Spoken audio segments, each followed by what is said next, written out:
आज आपण खमंग, कुरकुरीत आणि क्रिस्पी अशा आळूच्या वड्या बनवणार आहोत.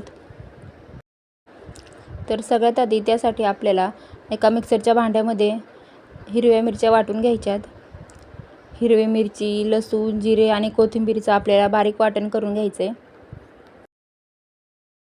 नंतर एका प्लेटमध्ये आपल्याला 4 ते 5 चमचे बेसन पीठ घ्यायचं आहे. तर जाडसर बेसन पीठ घेतलेलं आहे मी, गिरणीतनं दळून आणलेलं.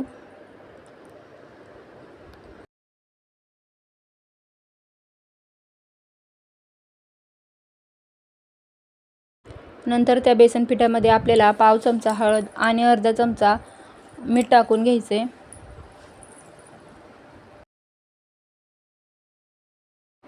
ह्या आळूच्या वड्यांमध्ये आपण चिंचेचा कोळ किंवा रवा यापैकी काहीच टाकणार नाही आहोत.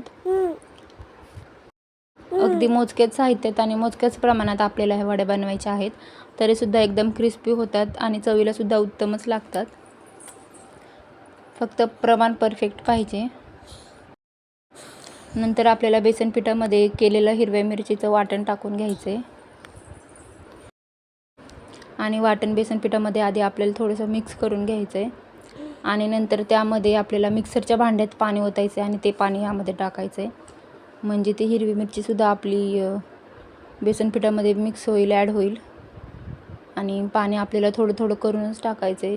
एकदम जास्त पाणी नाही टाकायचं. एकदम जास्त पाणी टाकलं तर आपल्याला बेसन पीठ मिक्स करता येणार नाही, त्याच्या गाठी पण होतील. आणि पातळ बेसन पीठ आळूच्या पानांना चिकटणारसुद्धा नाही. म्हणून गरजेनुसार थोडं थोडंच पाणी आपल्याला बेसन पिठामध्ये टाकायचं आहे.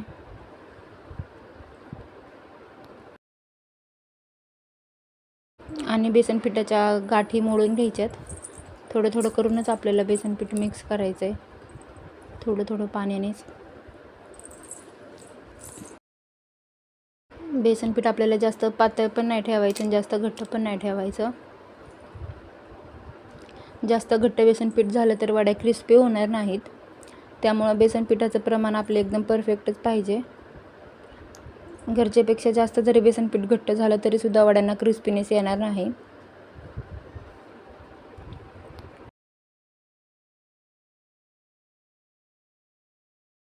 असंच सतत आपल्याला हलवत राहायचं आहे जोपर्यंत बेसन पिठाला परफेक्ट थिकनेस येत नाही. आणि असं चमच्याने त्याच्या गाठी फोडत राहायच्यात आपल्याला. आता आपलं बेसन पीठ परफेक्ट झालेलं आहे, तर आपण ते बाजूला ठेवून देऊ. नंतर आपल्याला आळूची पानं स्वच्छ धुवून घ्यायचेत आणि धुवून झाल्यानंतर ती आपल्याला पोळपाटावरती लाटून घ्यायचेत, म्हणजे त्याच्या शिरा मोडल्या जातील. एक एक करून आपल्याला सगळ्या आळूचे पानं अशी लाटून घ्यायचेत. आळूच्या पानांच्या शिरा नाही राहिल्या पाहिजे.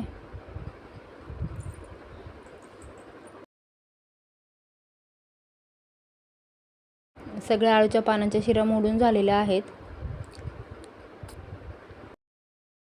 आता आपण बेसन पिठामध्ये 2 ते 3 चमचे तीळ टाकून घेऊ आणि बेसन पीठ मिक्स करून परत बाजूला ठेवून देऊ.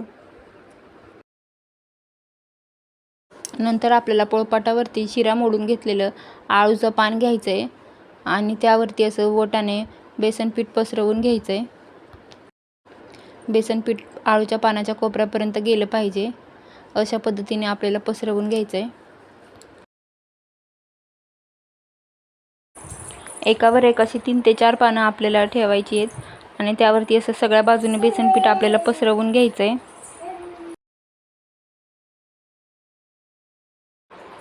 आता इथं मी दुसरं पान ठेवलेलं आहे आणि त्यावरती सुद्धा असं बेसन पीठ सगळ्या बाजूने पसरवून घेतलेलं आहे.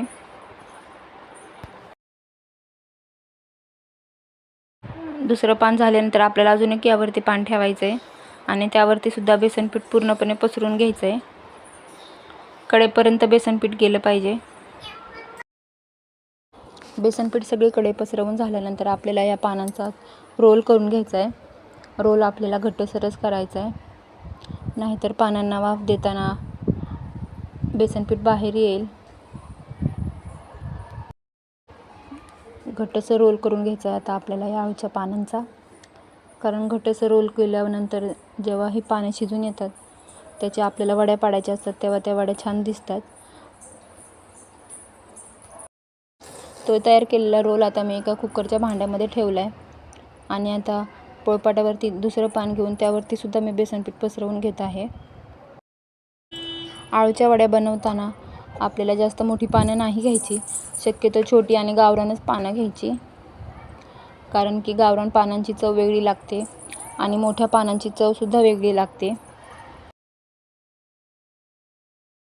आळूच्या मोठ्या पानांमुळे घशामध्ये खवखव होते, घसा दुखतो, त्यामुळं छोटीच पानं घ्यायची. आता यावरती आपण अजून एक पान ठेवून घेऊ आणि त्यालासुद्धा असं सगळीकडे बेसन पीठ पसरवून घेऊ.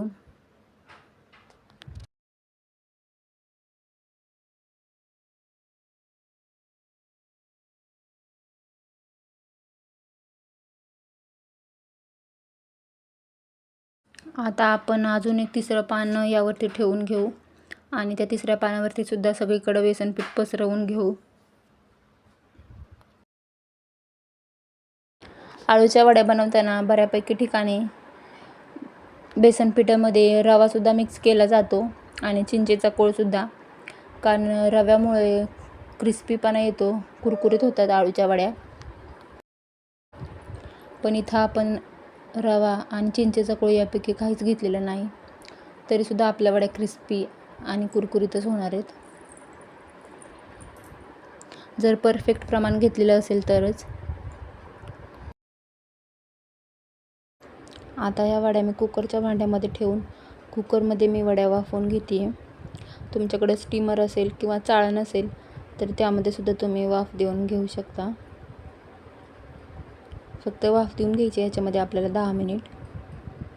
10 मिनिटामध्ये वड्या परफेक्ट शिजल्या जातात.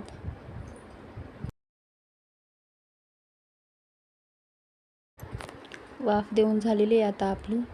आता आपण कुकरचं झाकण उघडू आणि वड्या बाहेर काढून घेऊ.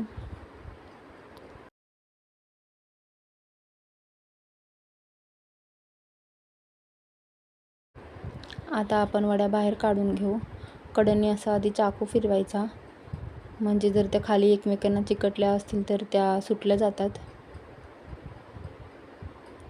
एक एक करून वड्या बाहेर काढून घ्यायच्यात आपल्याला.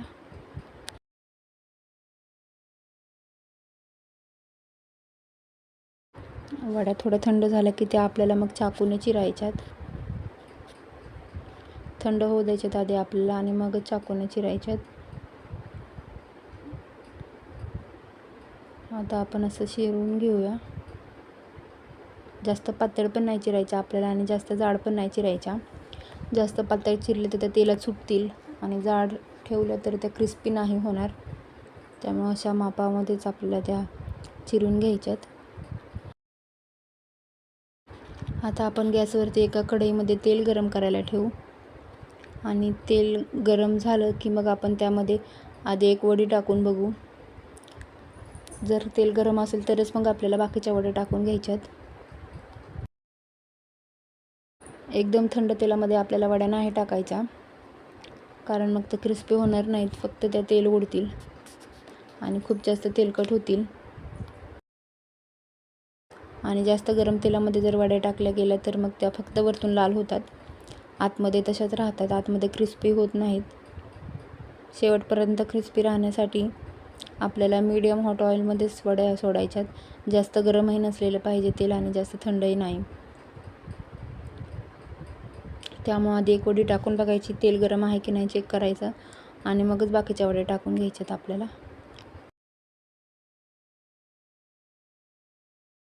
आता आपण वड्या उलताण्याने जराशा हलवून घेऊ आणि उलताण्याने वड्या हलवून झाल्यानंतर जास्त सतत आपल्याला त्या हलवायच्या नाहीत, एकदाच हलवायच्यात आणि परत त्या तळू द्यायच्यात आपल्याला तशाच. ह्या वड्या तुम्ही पुदिन्याच्या चटणीसोबत सुद्धा खाऊ शकतात, त्यासोबत सुद्धा ह्या चवदार लागतात. आता आपल्या वड्या गोल्डन ब्राऊन रंगावरती आलेल्या आहेत, तर आपण त्या काढून घेऊ. फक्त सोनेरी रंगावरती वड्या नाही तळायच्या, गोल्डन ब्राऊन रंगावरती तळायच्या, म्हणजे ते क्रिस्पी होतात. तयार झाल्यात आपल्या तांदूळाचं पीठ आणि रवा न टाकता सुद्धा क्रिस्पी वड्या. तुम्हीसुद्धा अशाच पद्धतीने वड्या बनवून बघा, एकदम परफेक्ट होतील आणि जरासुद्धा बिघडणार नाहीत. रेसिपी आवडल्यास लाईक करा, शेअर करा. Thanks for watching.